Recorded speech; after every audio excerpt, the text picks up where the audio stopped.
What is up with you guys? Jaden here again and welcome to another video. So for today's video guys, I will be discussing about my love-hate relationship with Maya. Yes guys, love-hate relationship kasi may mga instances na ayoko yung service niya. Medyo annoying yung ilan niya mga service na especially sa context ng mga yung credit nila. Now mamaya I will be talking more about that. But there will also instances na parang love na love ko talaga si Maya. Na-appreciate ko yung mga pa-PR nila and all that. So, that's what I will be discussing about in this video. Like, if you're someone wondering or like deciding to open an account with Maya, hopefully this will help you decide whether you're gonna open or not, no? Magpapas ka and you're gonna try other e-wallet services, no? So, yeah, if you're interested to this kind of content, you guys know what to do. Please keep on watching. The way your body syncopates, you're driving me crazy. If you're new to my channel, welcome. If you're here for quite some time now, welcome back. In my YouTube channel, I'm doing reviews, reactions, and also vlogs. And if you haven't subscribed to my channel yet, I will appreciate if you'll click that subscribe button there, guys. We're super duper duper close, celebrating 20,000 subscribers. I hope, guys, you'll help me. And I'm also considering, I'm actually thinking to have like a giveaway, no? Once ma-reach natin yung 20,000 subscribers. Pag-isipan ko pa ano and paano, no? Pero sana abangan nyo yan. Yes, guys, I actually did a content about Landers membership card. If you're interested, guys, tingnan nyo lang. Baka unang ma-upload yun, no? So sige, simulan na natin. I've been actually a user of Maya for quite some time now. Mga 4 years na rin. Marami na ako nagawang content about Maya, about GCash, about GoTime, and other banks and digital wallets, no? Makikita nyo naman, I created an album. So yeah, kung interested kayo about GoTime, about, actually yung recent ko, Own Bank, at saka, ano pa yung isang bank na ginagamit ko? May isa pa akong favorite na bank ngayon, aside from Own Bank. Yeah, you might want to check that out. So, sige. Madaming instances bakit ayoko na si Maya. Sige, bago tayo mag-hate, doon na lang muna tayo sa love, no? Why do I love Maya?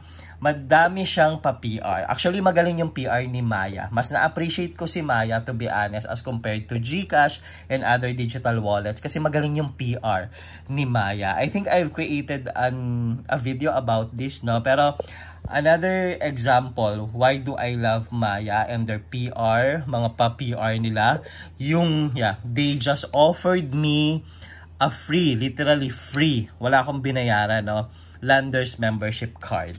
So, tatanungin nyo ako, lahat ba ng Maya na users or subscribers, meron bang free Landers na membership card? I don't think so. No? Syempre hindi naman kasi malulugi naman sila. They did a partnership with Maya. Yan ang dahilan din bakit may credit card ang Maya na parang Landers talaga ganun. Kasi yun nga, meron silang partnership and all that.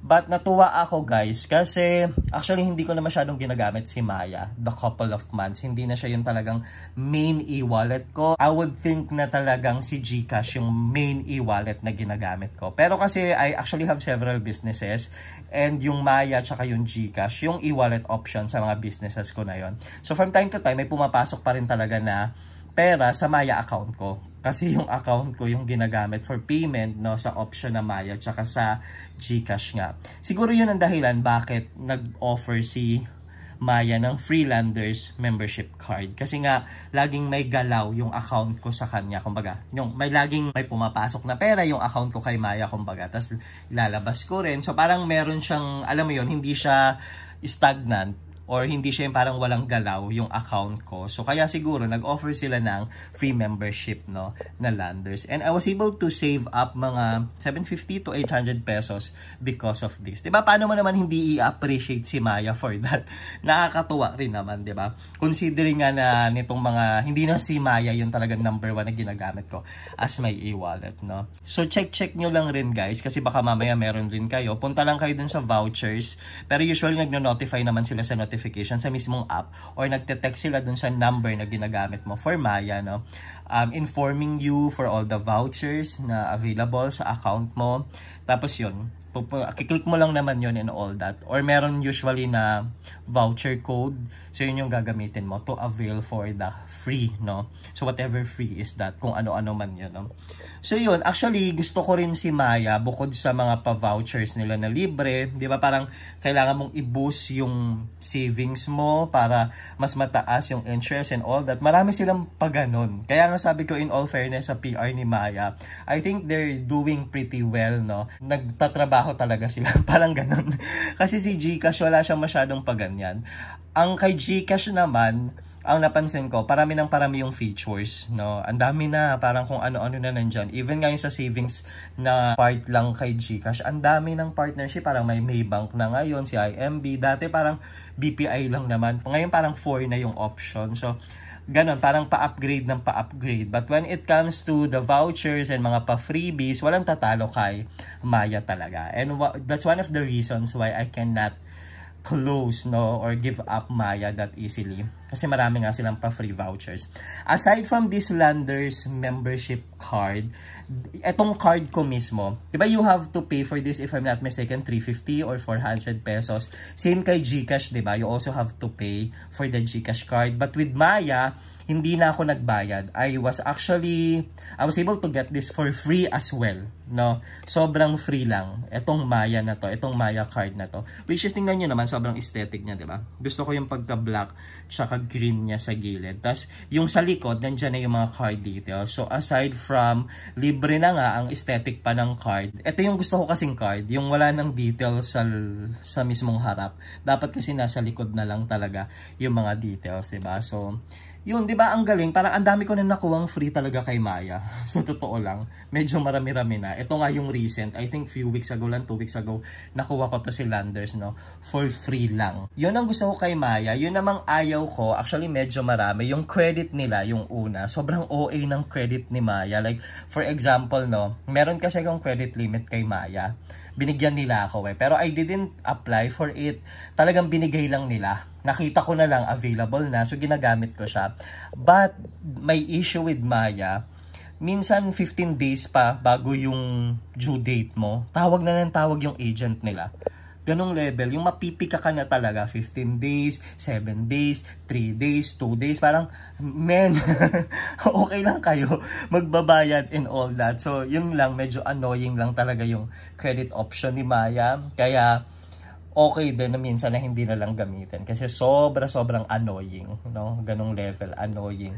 Kasi yung app naman ni Maya, ay isa pa pala sa love ko kay Maya, yung app nila, nagagandahan rin talaga ako, no, sa app nila.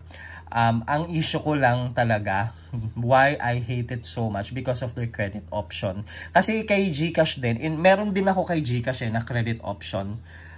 Binigyan din nila ako. Kasi nga I've been using naman, sobrang e-wallet user talaga ako. Sobrang online bank and e-wallet user ako na minsan hindi na nga maganda kasi minsan wala akong cash na dala. Literal na nasa e-wallet ko lang, nasa online bank ko lang, which is ang hirap pala. I will be creating another video. Na trauma ako, guys. Sobra ako na trauma kasi wala akong dalang cash. Pumunta ako sa dentist ko. I have to pay 2,000 if I'm not mistaken. Kasi nagpalinis ako, mga ganyan. Umabot siya ng 2,000 yung service ko sa dentist ko. Tapos wala akong pera that time. Nasa own bank ko, tsaka kay GCash. Eh di ba pag InstaPay yung problema, sabay-sabayan, hindi mo talaga magamit literal. Anyway, I will be creating another video na lang, no, for that. Pero yun, na-share ko lang na sobra talaga akong e-wallet tsaka online bank user, no. So, kaya mayroon din talaga kay GCash ng option na credit. Kaya lang with GCash, hindi talaga makulit. Alam mo yung mag-remind lang sila sa email. Halimbawa, 7 days na lang, due date mo na, ganyan, di ba? Pero with Maya kasi tumatawag talaga literal. Sobrang OA yung pagkatawag na ewan ko, sobrang annoying na rin talaga niya pinsan sa akin. So yun yung pinakaayaw ko kay Maya. Kaya actually ngayon hindi ko na rin ginagamit yung credit option kay Maya kasi naa-annoy lang ako talaga sa service nila. Yung sobrang kulit nilang mag-remind, tawag ng tawag and all that. So yun na lang, mina-maximize ko na lang yun sa wallet niya. Di ba may Maya Wallet, Maya Savings, Maya Credit. Ang pinakaayaw ko lang naman yung Maya Credit na feature nila. Sobrang annoying. So yun, but yeah, it's a love and hate relationship with Maya. I feel like kahit sobrang annoy ako sa ilang services nila, specifically with the Maya credit, hindi ko pa rin siya mag-give up. Kasi nga ang ganda ng pa-PR ni Maya. Guys, sobrang ganda niya. So, like if you're someone considering opening an account with Maya, I think hindi ka naman din magsisisi.